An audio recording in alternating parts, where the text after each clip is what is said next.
Okay. So what I want to look at today is is that very interesting story that we all know. Again, all these stories we know, but let's try and see if we can find something different. And that whole idea of Yaakov marrying Leah instead of marrying Rachel. So it says we know that Yaakov makes a deal with Lavan, which, I mean, by definition, is already you can't make a deal with the greatest con man, but he makes this deal. Yaakov Rachel Sheva Shanim, and he works for Rachel Sheva Shanim. And those days are like Yamim Achadim.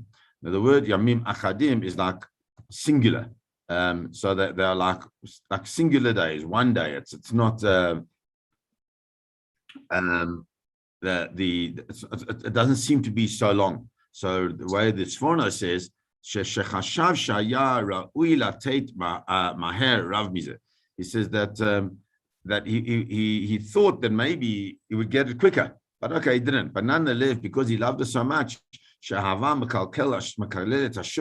that because love is able to break through all these barriers, so he just didn't feel that it was such a long time. He had a great purpose, and that obviously is one of the great learnings of that whole story, is that there was purpose in his work, and because there was purpose, it didn't seem to be as such a difficult thing for him to work for so long. The also important is the Orach Chaim points out. He says, why did it say Vayavod Yaakov berachel sheva shanim? That he worked berachel. So it says, Perish hayam farsein b'shat avoda ki ba'ad Rachel haya oved. Everybody knew that he was working for Rachel. It was well known. And that's it was well known. Even Lavan knew it. He made it a public statement. And if that's the case, then it makes this whole situation even more than it was, because everybody knew, and Lavan is now standing out as being this terrible, terrible, deceitful person. Vayomer Yaakov Lavan, so he works after these 7 years, and he comes to Lavan and he says to him, Hava est eshti, give me my wife. Already you can see that Yaakov, the arrangement is that it's already done. Ki malu yamai, because my days are complete, and I want to be with her. That's basically what he says here. The Rashi says, Malu Yamai Sha'amar Li'imi, my mother's told me that that there's a certain point in time when it's time for me to get married. Sharei ani ben pei dalashana. He says, I'm already 64 years old. Sorry, 84 years old. And how am I going to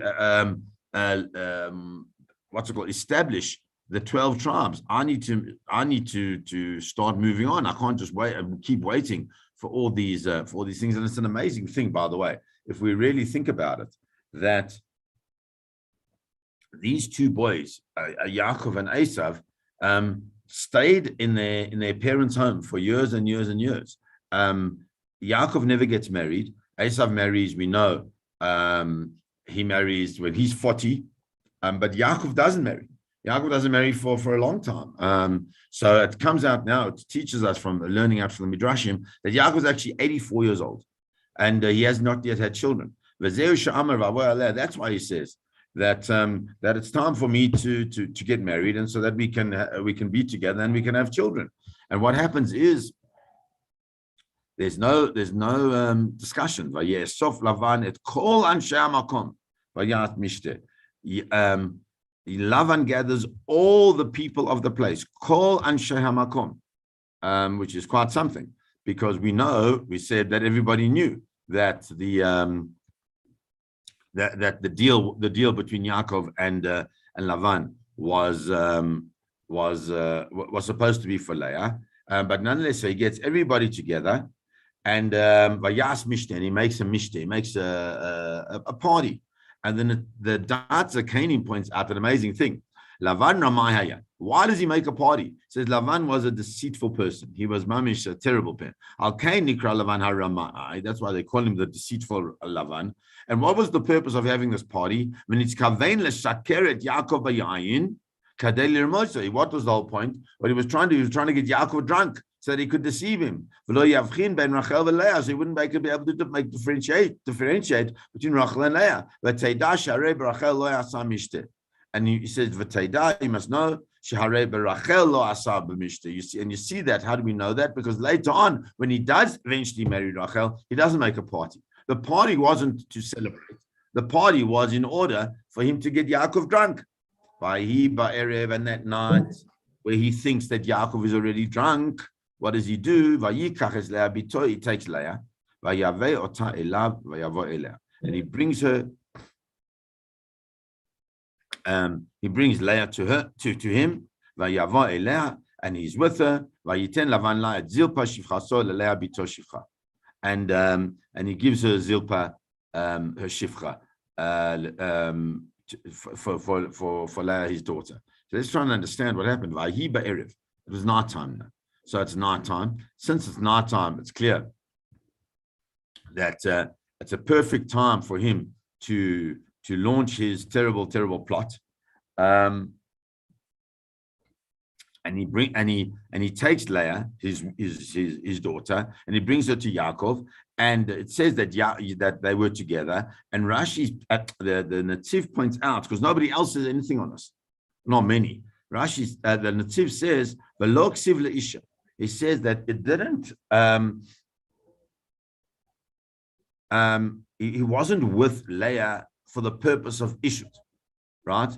Because at the end of the day, it's not the person that he wanted. The difficulty that we have to try and understand is whether or not Yaakov actually knew that I was Leah at any point in time, in any way whatsoever. It seems to be not, but he didn't have the intention of being with Leah, the intention of being with Rachel. And so therefore, on a very clear level, it's not really, on a very strict level, it's not really a marriage. And he gives a Zilpah to give Vayiba Boker, and in the morning, V'hinei hi Leah. What does it mean, V'hinei hi Leah? Rashi says, Aval b'layla lo yasan Leah. But in the night, she wasn't Leah. What do you mean? He says, no. Lefi, and this is where we all know this from the Gemara in Megillah. Lefi shemasa Yaakov simanim leRachel. Yaakov gave these certain simanim leRachel. He knew that Lavan would deceive.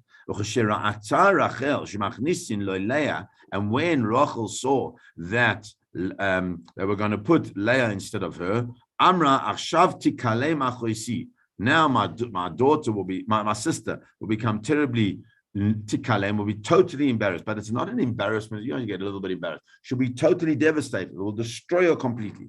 Amda omasrala oisa simanim. And she gave her those simanim. What's difficult in this Rashi, which is the difficulty in this whole midrash, is that how could it be that she doesn't tell Yaakov at some point in time? She never engages with Yaakov at all in this. So that's a difficult thing to really try and understand. Is what was Yaakov, and we don't see it anywhere. What were Yaakov's feelings in all of this? That in his relationship towards Rachel, and obviously you have to say that he understood that Rachel was doing this altruistically, and even though it would impact on their relationship, nonetheless he was prepared to take it. Lavan, he doesn't even speak to Leah. He doesn't say a word to Leah. He just goes straight to Lavan, and he says to Lavan,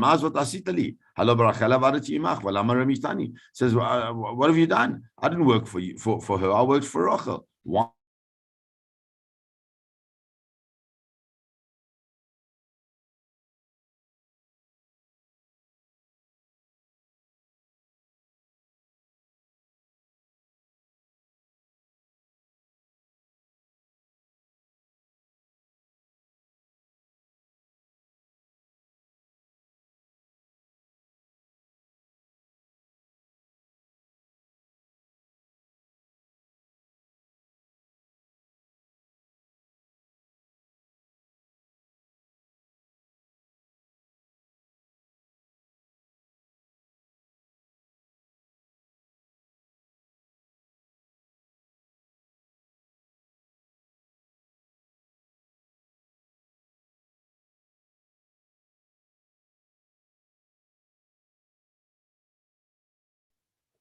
I can't hear. Can anyone else hear?